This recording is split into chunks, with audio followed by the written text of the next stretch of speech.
Most people don't think of soup as a real dinner. They think of it as something you eat when you're sick or something you open from a can when there's nothing else in the house. But that's only because somewhere along the way, we forgot how good a pot of homemade soup actually is. The kind where everything goes into one pot, the stove does most of the work, and what comes out is a meal so warm and satisfying that you don't need a single thing on the side to feel completely taken care of. Soup has always been that kind of meal. It doesn't ask much of you, it doesn't require fancy ingredients or special skills, and it has a way of turning whatever you have in the kitchen into something that tastes like someone spent all day cooking. The 5 soups you're about to hear are exactly that kind of cooking. They're meals that have been on American dinner tables for generations. Meals that your family probably made when you were growing up. And every single one of them can be made in one pot with ingredients you can find at any grocery store in the country. One thing worth mentioning before we get started is that every one of these soups makes more than one serving, and that's actually one of the best things about them. You make a pot today, and you're eating well for the next 2 or 3 days, because soup keeps beautifully in the refrigerator and often tastes even better the next day after the flavors have had time to settle in together.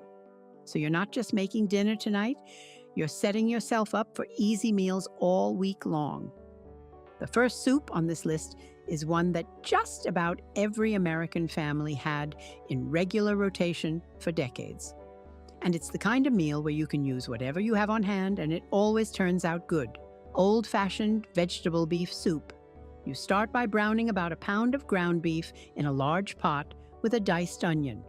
Once the meat is cooked through, you add a can of diced tomatoes, 4 cups of beef broth, a couple of diced potatoes, a couple of sliced carrots, a stalk or 2 of celery chopped up, and a cup of whatever frozen vegetables you have in the freezer, whether that's corn, green beans, peas, or a mixed bag. Add a little salt, pepper, and a pinch of Italian seasoning. Bring it all to a boil, then turn the heat down to low and let it simmer for about 25 to 30 minutes until the potatoes and carrots are tender. That's the whole recipe. 1 pot, 1 burner, and by the time it's done, you have a thick, hearty soup that's a complete meal all by itself. The beauty of the soup is that it's endlessly forgiving. You can add more vegetables, leave some out, use a little more broth if you like it thinner, or let it cook a little longer if you want it thicker. Families have been making it that way for 100 years, adjusting as they go, and it never once came out wrong. The second soup takes one of the humblest ingredients in any kitchen and turns it into something so warm and comforting that you'll wonder why you don't make it more often. Old-fashioned potato soup. Peel and dice about 4 or 5 medium potatoes and put them in a large pot with a diced onion, a stalk of celery chopped up, and enough chicken broth to cover everything, usually about 4 cups. Bring it to a boil, then reduce the heat and let it simmer for about 15 to 20 minutes until the potatoes are completely soft. Once they're tender, use a spoon or a potato masher to break up some of the potatoes right in the pot. You don't want to mash all of them because having some chunks left gives the soup a nice texture. But breaking up about half of them is what thickens the broth and turns it creamy without needing to add any cream at all. Stir in a couple of tablespoons of butter, about a cup of milk, and salt and pepper to taste. If you have some bacon in the house, you can chop a few strips, cook them until crispy, and sprinkle them on top when you serve it. This soup has been feeding families since long before any of us were born, and it came from a time when people didn't have much in the pantry but still managed to put something wonderful on the table. A pot of potato soup with some crusty bread on the side is one of the simplest and most satisfying meals you will ever eat. The third soup brings back a very specific memory for a lot of people, because for decades it was one half of the most famous food pairing in American history: homemade tomato soup. During World War II, tomato soup and grilled cheese sandwiches were served together in school cafeterias, military mess halls, and government buildings all across the country, and the combination stuck. It became one of America's most beloved meals for the next 50 years. Most people grew up eating tomato soup from a can, and there's nothing wrong with that. But the homemade version is so easy to make and tastes so much better that once you try it, you might not go back. Melt a couple of tablespoons of butter in a pot over medium heat. Add a diced onion and a couple of cloves of minced garlic and cook them for about 3 or 4 minutes until the onion is soft. Pour in a large can of crushed tomatoes, about 2 cups of chicken broth, a small pinch of sugar to balance the acidity of the tomatoes, and some salt and pepper. Let the whole thing simmer on low heat for about 15 to 20 minutes.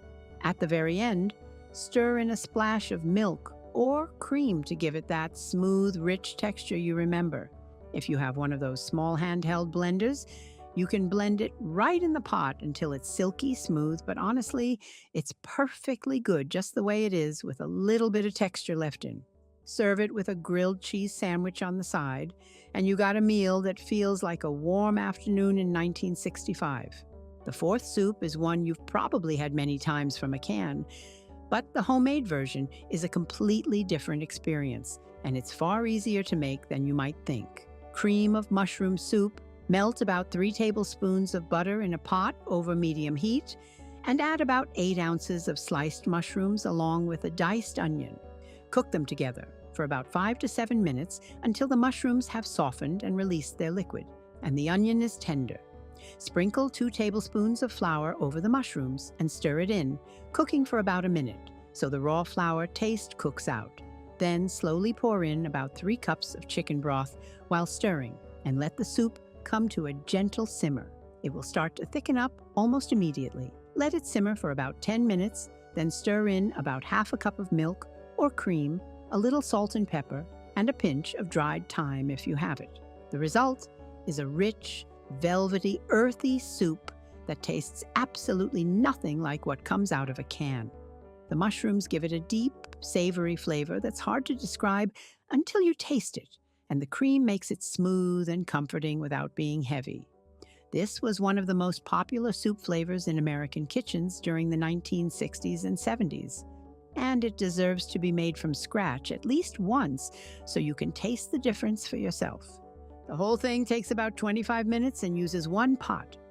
The fifth and final soup is one of the heartiest, most satisfying one-pot meals you'll ever make.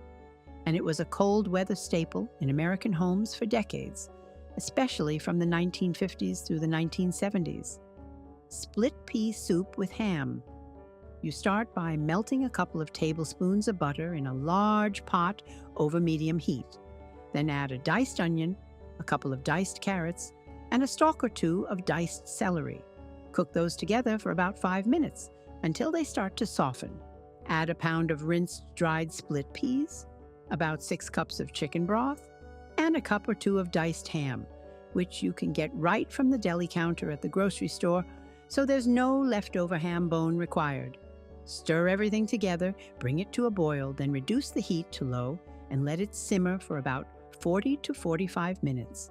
As the peas cook, they naturally break down and dissolve into the broth, turning the whole soup thick and creamy without you having to do anything.